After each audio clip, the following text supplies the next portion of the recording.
kasih kepada Ibu yang telah meluangkan waktunya untuk mendengarkan penyuluhan pemberantasan OPT menggunakan pestisida nabati.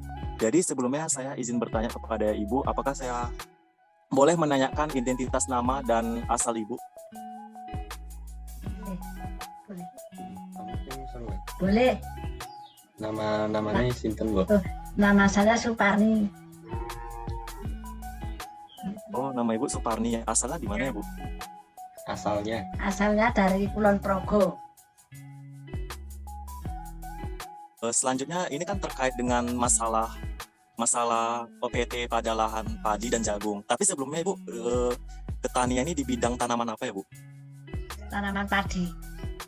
Oh, jadi kalau boleh tahu Bu, di lahan Ibu sendiri itu ada masalah apa aja Bu dalam penyakitnya? Secara iya Bu. Penyakitnya dimakan keong.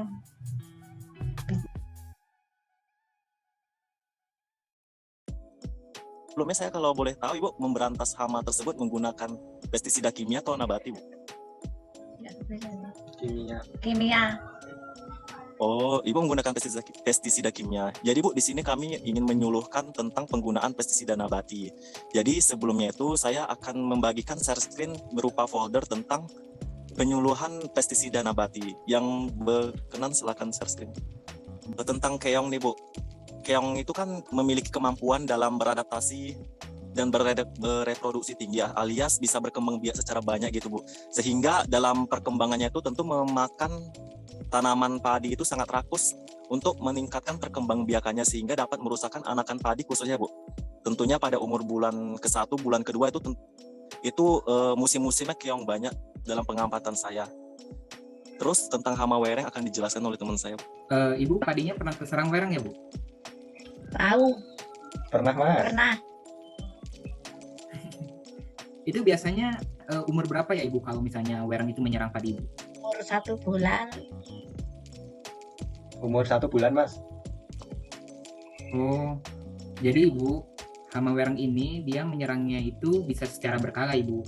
Nah, ini akan berpengaruh dari teknik penanamannya. Nah, Ibu biasanya teknik penanamannya ini secara langsung ataupun sebagian-sebagian Bu? Langsung.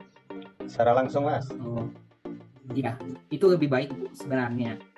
Sebenarnya juga kami menganjurkan penanaman teknik padi itu secara serentak untuk mengurangi penggiliran dari hama tersebut Ibu. Sehingga hasilnya itu Ibu mendapatkan kualitas dan kuantitas dari padi tersebut semakin baik. Nah, untuk hama wereng ini Ibu dapat menyebabkan padi ukurannya kecil.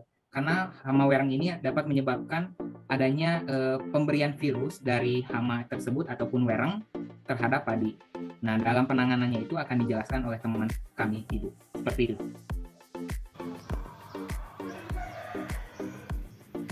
Yang dapat menyerang tanaman padi pada musim hujan maupun musim kemarau. Nah, hama padi ini akan bertelur dan menempatkan telurnya itu pada batang padi ataupun tanaman yang ada di sekitarnya Bu. Kemudian hama ini akan memakan daun padi ketika proses pertumbuhan tanaman berlangsung.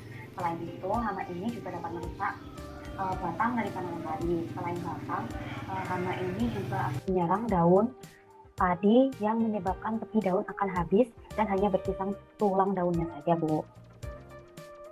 Gini Bu, mengingat Ibu menggunakan pestisida kimia ya, itu sebenarnya pestisida kimia itu memiliki beberapa kelemahan. Di antaranya itu dapat merusak lingkungan, bisa merusak lahan pertanian, dan bisa memperkuat resistensi hama terhadap pestisida tersebut Bu. Sehingga dalam pengaplikasiannya untuk memberantas hama diperlukan dosis yang makin tinggi secara berkesinambungan. Oleh karena itu kami menggalakkan penggunaan pestisida nabati. Alasannya adalah lebih ramah lingkungan, mudah irit biaya, serta mendukung pelaksanaan SDGs dalam rangka menjaga lingkungan. Untuk hama keong mas itu bisa diberantas menggunakan pestisida nabati yang namanya itu Langkusepin. Langkusepin itu singkatan dari lengkuas, sereh, dan bintaro. Itu bisa dibuat dengan mencampurkan ketiga bahan dengan dosis masing-masing 2:1 dan 3.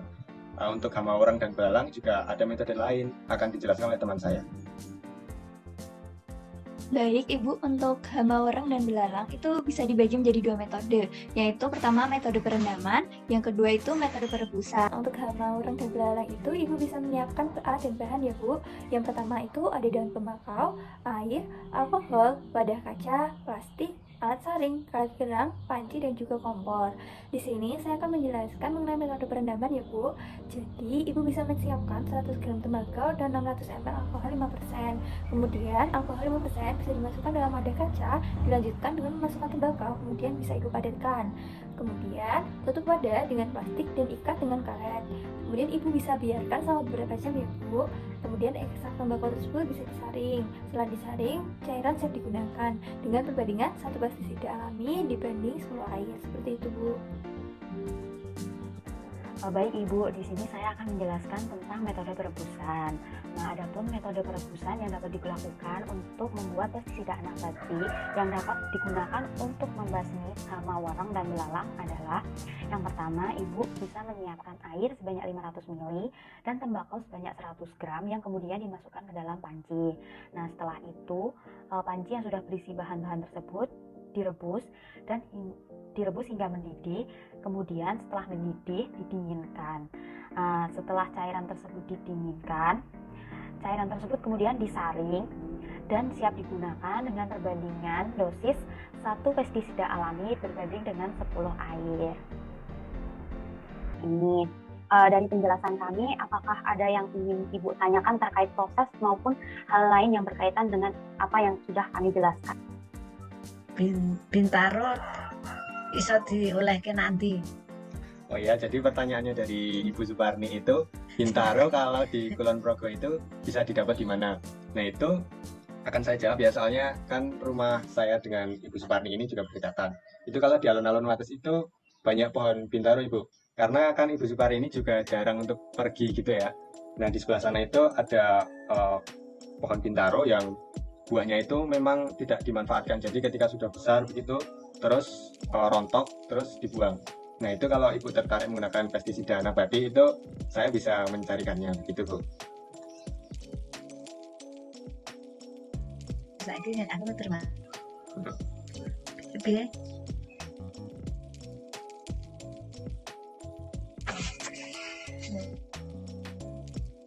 %, cara buat bagaimana?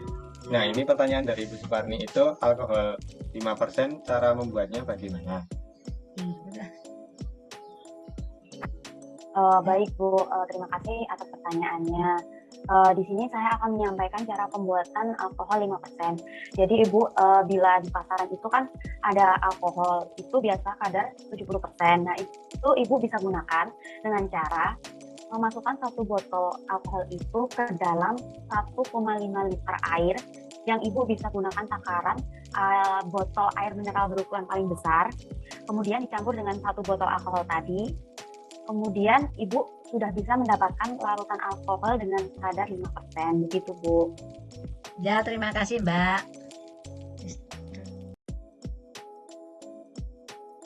Baik Bu, terkait teknis yang telah kami jelaskan, apakah ada yang kurang jelas atau sudah jelas Bu? Sudah. Dari Ibu jelas. Suparni sudah jelas, Mas. Baik Bu, karena dikarenakan sudah jelas, apabila Ibu ada kegiatan yang ingin dilanjutkan, Ibu diperkenankan untuk meninggalkan ruang Zoom.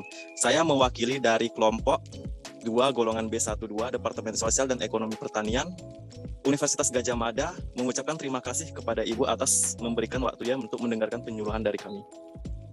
Ya, terima kasih.